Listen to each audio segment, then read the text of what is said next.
So I want to turn your attention to this subject, loving your enemies. It's so basic to me because it is a part of my basic philosophical and theological orientation, the whole idea of love, the whole philosophy of love. Now first, let us deal with this question, which is the practical question: how do you go about loving your enemies? I think the first thing is this: in order to love your enemies, you must begin by analyzing self.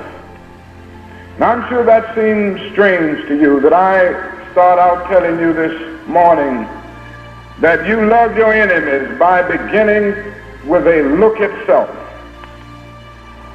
But it seems to me that that is the first and foremost way to come to an adequate discovery to the how of this situation. Now, I'm aware of the fact that some people will not like you, not because of something you have done to them, but they just won't like you. I'm quite aware of that. Some people aren't going to like the way you walk. Some people aren't going to like the way you talk. Some people aren't going to like you because you can do your job better than they can do theirs. Some people aren't going to like you because your skin is a little brighter than theirs. Others aren't going to like you because your skin is a little darker than theirs. So that some people aren't going to like you. They're going to dislike you not because of something that you've done to them, but because of various jealous reactions and other reactions that are so prevalent in human nature.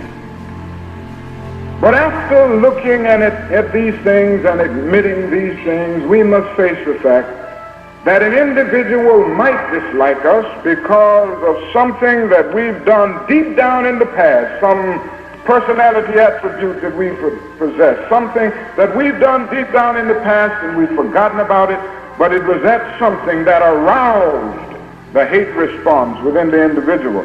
That is why I say begin with yourself. There might be something within you that arouses the tragic hate response in the other individual. A second thing that an individual must do in seeking to love his enemy is to discover the element of good in his enemy. And every time you begin to hate that person and think of hating that person, realize that there is some good there and look at those good points which will overbalance the bad points. Another way that you love your enemy is this: when the opportunity presents itself for you to defeat your enemy, that is the time that you must not do it.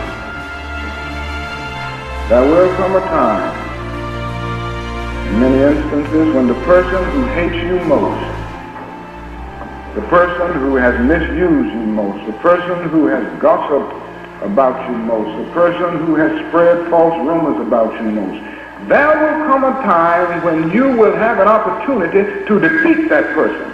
It might be in terms of a recommendation for a job. It might be in terms of helping that person to make some move in life. That's the time you must do it. That is the meaning of love. In the final analysis, love is not this sentimental something that we talk about. It is not merely an emotional something. Love is creative, understanding, goodwill for all men. It is a refusal to defeat any individual.